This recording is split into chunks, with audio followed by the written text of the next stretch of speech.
In the most remote region of Costa Rica exists the extraordinary and mystifying Osa Peninsula. Home to over 1 million species of plants and animals, is a rugged, dense jungle and the largest national park in the entire country.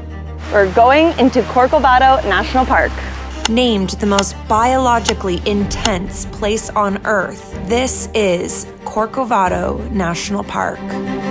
Here you can find 13 remarkably different ecosystems, including lowland rainforests, highland cloud forests, mangrove swamps, and coastal beach habitats. Exploding with rare plants, endangered animals, and species that are nearly extinct. The blue-crowned motmot, look at the tail wings. This protected park manages to maintain one of the healthiest and unique habitats on the planet. As remarkably beautiful as this place appears, do not let it fool you. Corcovado is not for the faint of heart. It is an adventurous and challenging place to reach, but will reward you greatly with endless, untouched natural beauty. I'm on a 3-day expedition in one of the most remote places in all of Costa Rica. National Geographic dubbed this place the most biodiverse, intense place in the whole entire world, which means that there are more species of flora and fauna, or plants and animals, that exist right here in this small part of the Osa Peninsula in Costa Rica than anywhere else on the planet. If you're new here, my name is Emma. I'm a biologist, citizen scientist, and insect enthusiast. And on this channel, I like exploring this beautiful, wonderful place that we call home, planet Earth, and taking you along with me. Today is December 26th, the day after Christmas, and I'm in a city, maybe more like a town called Ojochal, which is about a 4-hour drive from the San Jose airport all the way down the Pacific coast. So right now we're just packing, getting everything ready, because it's an hour drive to get to another town called Sierpe, and you have to go to Sierpe to catch the boat that takes you to our final destination, which will be Drake Bay in the Osa Peninsula, which is the gateway to Corcovado National Park. We've been staying in this really beautiful Airbnb. It's like a 2-story where the top is like an air-conditioned bedroom and the bottom is this little like cabina. And when we first checked in, there was a full-blown family of bats that were living here. This is their home. We actually rented it from the bats. And they're just chilling. Oh God. Anyways, I've absolutely loved Ojochal, and I'm really, really excited to head to Corcovado. Okay, right now we are racing to get to our boat in Sierpe. It leaves in 15 minutes. We had to make a pit stop to get some cash at an ATM because Drake Bay does not have any ATMs whatsoever, and every single place, including our hotel, only takes cash. It took way longer than we anticipated, and now we are rushing to make this boat. I'm stressed.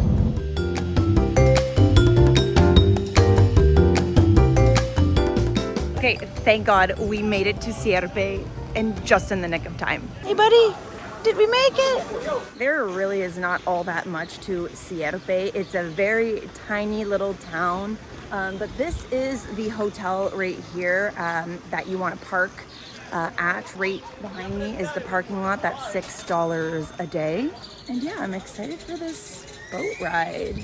The boat is about $20 US each, and it's going to be around an hour-and-a-half drive. The reason why I was stressing so much about getting on this boat is because there's only 2 a day. So if you're planning on going to Drake Bay, make sure that you plan out your day accordingly. The best and most busy boat to get on is the one that's right now at 11:30, but there's also one that's later on in the day at 4:30.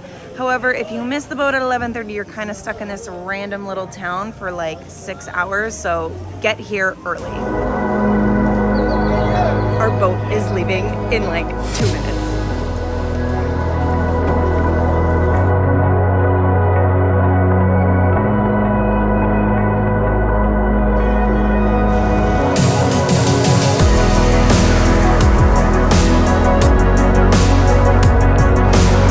One hour later.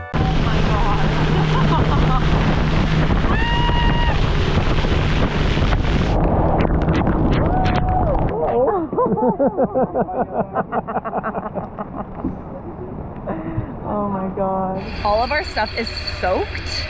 I really hope my laptop is okay. That was the most insane boat trip ever. Every single thing is soaking wet. There was a point where the rain was coming down so hard that it was like burning my face. Oh, baby. Come here, buddy. Thankfully, we got picked up by our B&B hosts and brought to our jungle cabina. I don't know how we found this guy with our luggage, but we made it. Hola! It is so gorgeous. Oh my god. It's a really cozy little spot and we love it so far. This is us drying out our dollars, our electronics, all of our stuff. Everything is wet. Everything is soaking wet. The dog is wet. Thankfully, our electronics are working. Is your laptop working? Okay, your laptop's okay. Yeah, mine is definitely wet and I cannot afford to lose another laptop because I already did that 2 months ago. I think it's okay. It's turning on, so perfect. But this is the room. It's super cute. It's like a little Tico apartment. There's a little living room. Honestly, this is all you need. We want to make the most of all 3 of our nights here. So we are going out for our very first night tour. You best believe I made sure to pack my own headlamp because I do not take no chances. This bad boy does it all. To go all the way to Corcovado and not do a guided night hike would be a huge mistake because there are so many species of animals that are nocturnal. So we actually ended up seeing so much biodiversity this night. So we just found some snake skin of the Fer-de-Lance viper, the most dangerous animal in Central America. Let's hope it's not too close by. It was. Oh, okay. No, it is. Now it will be. It's somewhere. I want to see one, but you know, at a distance. Guys, I just found a stick bug. He's a little guy. He's a little teeny guy. Due to the intense rainfall, we actually ended up spotting several elusive see-through glass frogs, along with their raindrop-looking egg caches, which are always laid on the underside of leaves right above streams or freshwater ponds, so that when the tadpoles hatch, they drop right down into the fresh water below them. Here you can see an adult glass frog guarding his egg cache, something only the males do.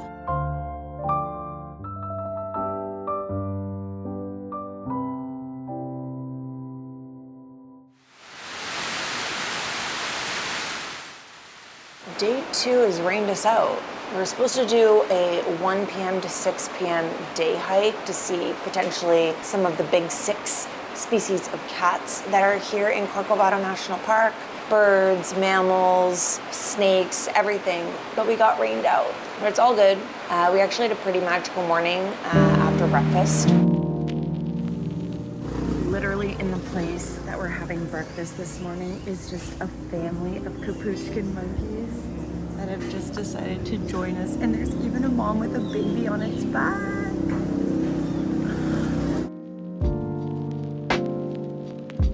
Seeing a little baby monkey on the mom's back was just so cool and magical. So you know what? Sometimes Mother Nature forces us to pause. So what this afternoon is kind of looking like is a bit of rest, some editing. I'm going through my photos from last night. I'm going through my videos from last night and kind of piecing everything together. But I think what I'm gonna do is make some coffee and just chill.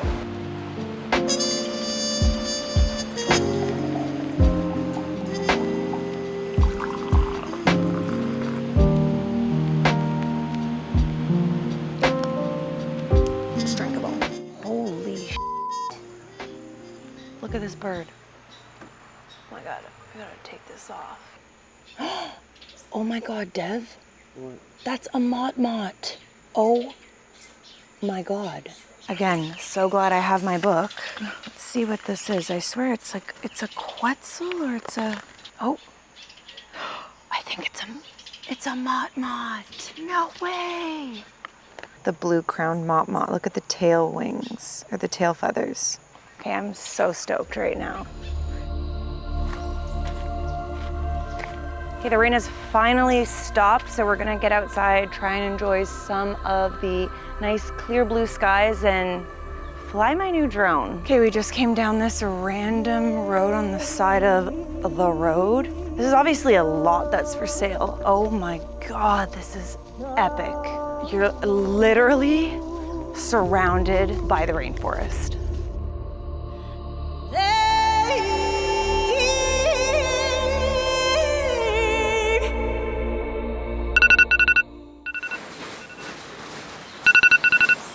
Okay, it is almost 6 a.m. and it's pouring rain. Oh my God. We actually woke up like over an hour ago to the sound of our tin roof being pummeled with rain. Looks like there's some blue skies poking through.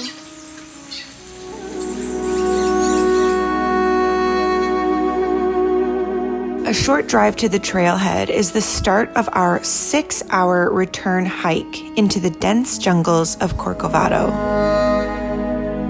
This park is the largest protected park in all of Costa Rica, and we have a local guide named Luis who will be taking us through the Paradiso Verde Trail. It's called Paraíso Verde, or the green paradise. Okay, it's official. We're going into Corcovado National Park.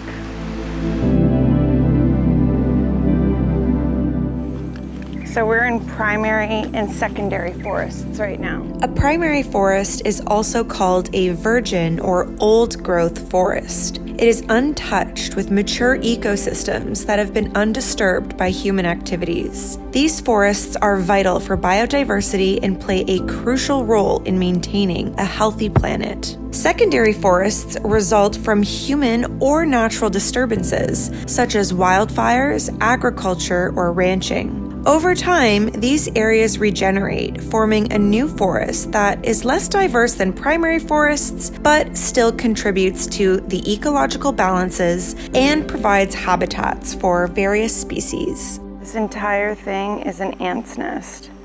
Apparently they can get to being 13 meters wide, and this is all leafcutter ants. We just spotted an endangered spider monkey. They're really hard to find, and they're called the spider monkey because they really have a long tail that they use as an additional appendage. Apparently they sleep in the same tree every night. Just to give you an idea of how diverse Corcovado National Park is, this is the only place in all of Costa Rica where you can see all 4 sea turtle species, all 4 monkey species, and all 6 of the big cats. What's even more impressive is that some species that exist here in Corcovado have disappeared in most other places on Earth, but somehow find themselves thriving here in the park. There are also 140 mammal species, 370 species of birds, and over 10,000 different species of insects here in the Osa Peninsula. There are also numerous snake species, including the endangered bushmaster, which I really hope I do not come across, because just one bite from one of those or the fer-de-lance will end you up in a place that you really do not want to be. It is illegal to come into Corcovado without a guide, and that's as of the last few years because numerous people were just getting lost in these jungles, and I can see why. The other great thing about booking a tour guide is not only are you going to see and hear way more, the number of things that we spotted with Lewis and our night hike guide was astronomical, and it's because these guys, they're locals, right? They know what things sound like, and they usually hear animals before you see them.